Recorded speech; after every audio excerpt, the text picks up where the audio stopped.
Assalamualaikum warahmatullahi wabarakatuh. Saya Deden Hermawan, Kepala Satuan Pendidikan Formal SDN Pelita Karya.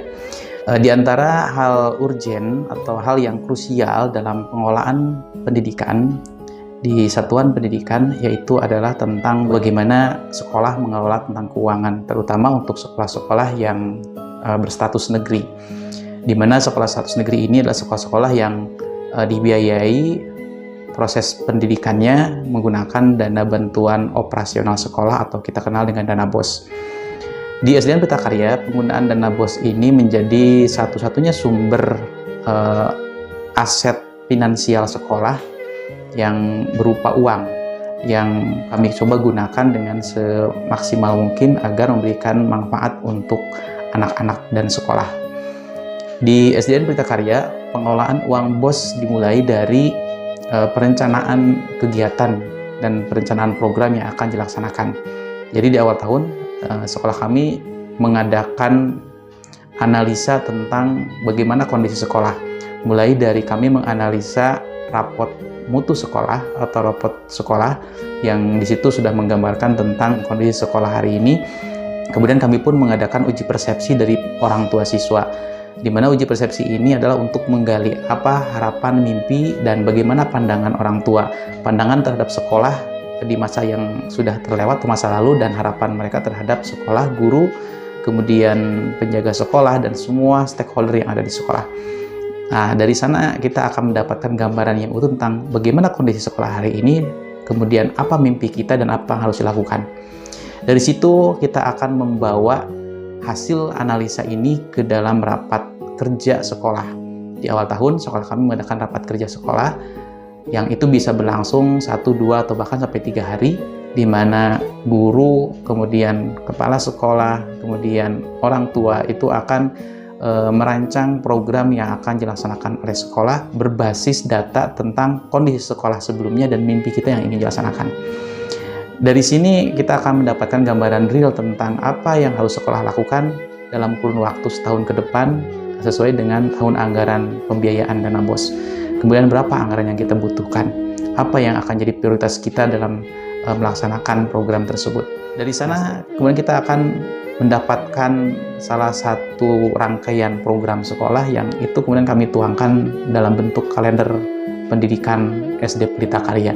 Di dalam kalender itu sudah terjabar rinci tentang kegiatan apa yang akan dilaksanakan baik selama 1 tahun, kemudian di setiap bulannya ada kegiatan apa, kemudian kegiatan rutin per pekannya itu apa. Dan dari sana kita akan mendapatkan gambaran real tentang berapa dan apa yang harus dibiayai dan yang bisa dibiayai oleh anggaran dana BOS. Dari situ maka itu akan jadi masukan ke RAKS BOS yang akan kita gulirkan. Dan jika sudah ada kombinasi antara program sekolah dengan RAKS BOS yang sudah sinkron, maka kita tinggal melaksanakan berbagai macam kegiatan dan program yang sudah kita rencanakan.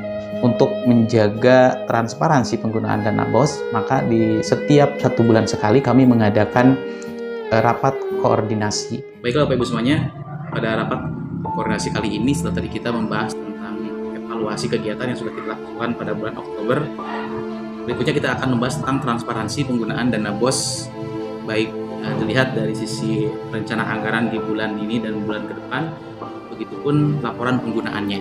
Silakan Bapak Ibu bisa mengkritisi dan kita lihat semuanya ke sini supaya ini sebetulnya ya perlu diketahui juga kenapa BOS yang transparansi, jadi kita tahu semua, tapi juga ini sebagai evaluasi. Makanya ditampilkan seperti ini. Kalau memang ada pertanyaan silahkan ditanyakan. Kalau memang ada yang keliru kita betulkan di sini bareng-bareng. Karena ini bukan sifatnya satu arah, karena melakukan koordinasi, ya namanya juga koordinasi kerjasama. Kalau ada yang keliru silahkan dikoreksi. Di rapat koordinasi ini selain kita mengevaluasi tentang program yang sudah dilaksanakan, apa yang sudah guru-guru lakukan di kelasnya masing-masing, apa yang sudah sekolah lakukan di sekolah. Kemudian kita akan melihat pada kalender sekolah apa yang akan dilakukan atau apa yang akan dilaksanakan, kegiatan apa yang akan kita laksanakan di bulan yang berjalan. Dari sana kita akan menggambarkan bagaimana evaluasi dari program yang sudah dilaksanakan oleh sekolah dan yang akan dilaksanakan. Setelah itu kita akan mengevaluasi tentang penggunaan dana BOS. Di sekolah kami setiap orang akan mengetahui tentang berapa jumlah uang BOS yang didapatkan, kemudian digunakan untuk apa, kemudian rencana penggunaannya akan seperti apa. Dan itu diketahui oleh semua pihak yang ada di sekolah. Dari penyusunan program sekolah yang kita susun sesuai dengan kebutuhan sekolah, akhirnya kita mampu memberikan beberapa nuansa baru di dalam lingkungan sekolah.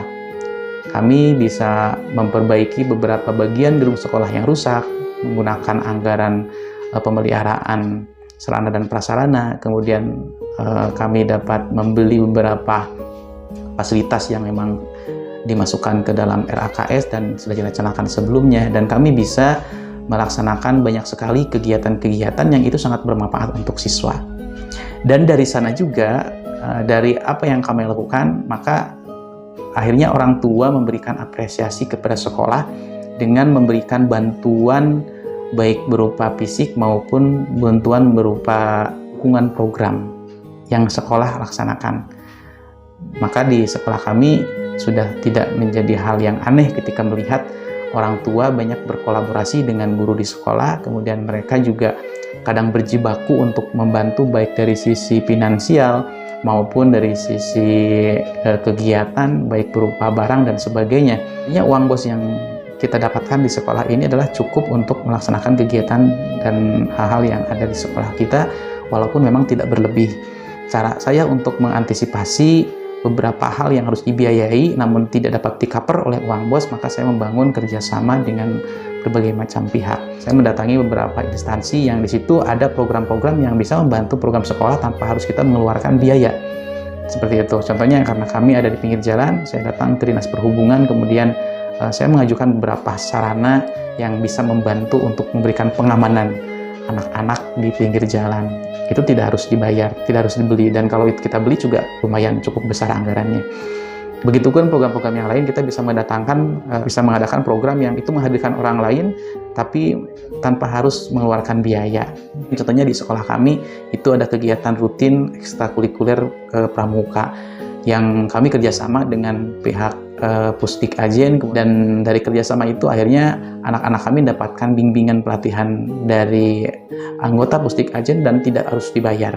Kemudian beberapa kegiatan yang lain, misalnya ketika kami melakukan perbaikan atau pemeliharaan sekolah, kami tidak meminta apapun kepada orang tua, kami menggunakan dana BOS yang ada. Namun karena apa yang kami lakukan tersebut justru memberikan efek positif dan menggerakkan hati orang tua untuk memberikan bantuan tanpa harus kita pinta.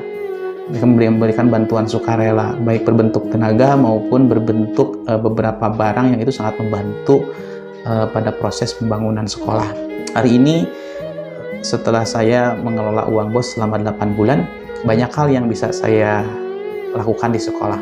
Saya bisa merehab kamar mandi, kemudian saya bisa menghadirkan panggung bakat anak-anak, saya bisa memberikan tempat atau sarana untuk membaca anak-anak, tempat-tempat ruang duduk, dan itu bisa digunakan untuk sarana anak-anak membaca.